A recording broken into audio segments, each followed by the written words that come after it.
બગદાણા બબાલમાં આટલા દિવસ પછી કોળી સમાજના લોકો દ્વારા જે છે આટલા આગેવાનો અને લોકો ધારાસભ્ય સાંસદના જે છે આટલા રજૂઆત અને ઉગ્ર વિરોધ બાદ એસઆઈટી ટીમની રચના કરવામાં આવી હતી. અને એસઆઈટી ટીમની રચના કરવામાં આવી તો ઘણા લોકો કહેતા હતા કે આ પહેલા પણ ગુજરાતમાં જ્યારે પણ એસઆઈટી ટીમની રચના કરવામાં આવી છે એનો ઇતિહાસ રહ્યો છે કે એસઆઈટી ટીમની જે કામગીરી છે એ ઢીલી રહી છે, ના તો પૂરો ન્યાય મળ્યો છે અને ના તો પૂરી કાર્યવાહી કરવામાં આવી છે. જે મુદ્દો હોય છે, જે મુદ્દા માટે થઈ અને એસઆઈટી ટીમની રચના કરવામાં આવે છે એ મુદ્દાને એસઆઈટી ટીમ ગોળ ગોળ ફરવે છે અને મુખ્ય આરોપીને પકડવામાં અથવા તો સજા કરવામાં નથી આવતી એવા લોકોના આરોપ લગાવવામાં આવતા હતા. પરંતુ ક્યાંક ને ક્યાંક એ આરોપ જે છે હવે ખોટા સાબિત થઈ રહ્યા છે, કારણ કે બગદાણા બબાલમાં નવનીતભાઈ વાળા કેસમાં જે એસઆઈટી ટીમની રચના કરવામાં આવી છે એ એસઆઈટી ટીમની કામગીરી શરૂઆતમાં તો ધીમી ગતિએ હતી, પરંતુ ધીમે ધીમે જે છે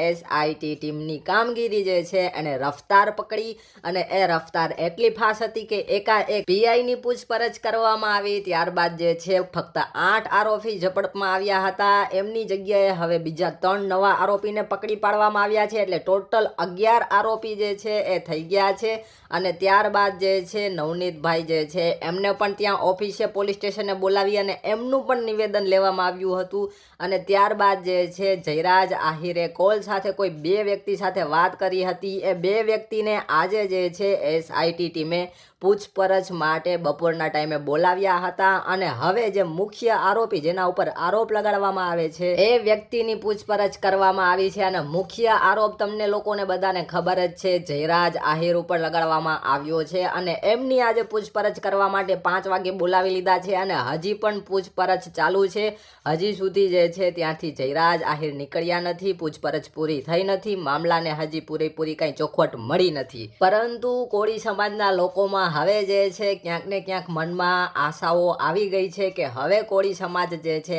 એમને ન્યાય મળશે અને જયરાજ વિરુદ્ધ કડકમાં કડક પગલાં લેવાશે. અને જો જયરાજ ગુનેગાર છે એવું સાબિત થશે તો જયરાજનો વરઘોડો પણ નીકળશે એવું ક્યાંક ને ક્યાંક હવે કોળી સમાજના લોકોના મનમાં જે છે ચાલી રહ્યું છે.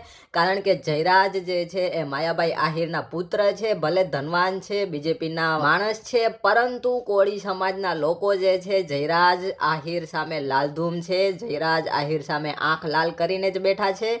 ક્યાંક ને ક્યાંક ગુનેગાર જયરાજ આહિર હોય એવા સોશિયલ મીડિયામાં પુરાવા આવ્યા છે. અને જયરાજ આહિરનું મૌન અને માયાભાઈ આહિરનું મૌન ક્યાંક ને ક્યાંક આ વિવાદને બહુ જ ઊંડો ઉતારી દે છે. પરંતુ હવે જોવાનું એ રહેશે કે આજે એસઆઈટીની પૂછપરછ થશે, એની અંદર એસઆઈટીની ટીમ જે છે એ સાચું જે પૂછવાનું છે એ પૂછશે કે નહીં, પછી આ બીજેપીના માણસ છે અને પૈસાદાર માણસ છે એટલે મામલાને રભુ ચક્કર કરી દેવામાં આવે. જો આવું થશે તો કોળી સમાજ વધારે ઉગ્ર થશે અને આ બાબત જે છે એ વધારે વિફરશે. પણ એ તો નક્કી છે કે આ જે નવનીતભાઈ બાદલિયા વાળો કેસ છે એમની અંદર કંઈક ને કંઈક હવે નવા જૂની થવાની છે, કંઈક ને કંઈક મોટું થવાનું છે. કારણ કે હવે જે છે એક્શન લેવામાં આવ્યા છે, એક્શન લેવાનું શરૂ થઈ ગયું છે. એટલે જે કોળી સમાજને ગુજરાત પોલીસ અને આ કર્મચારીઓ ઉપર જે રોષ હતો એ રોષ હવે ક્યાંક ને ક્યાંક ઓછો થતો જાય છે એવું કહી શકાય. કારણ કે એક્શન લેવાઈ રહ્યા છે તો કોળી સમાજમાં પણ ક્યાંક ને ક્યાંક ખુશીનો માહોલ છે, કારણ કે ન્યાય મળશે.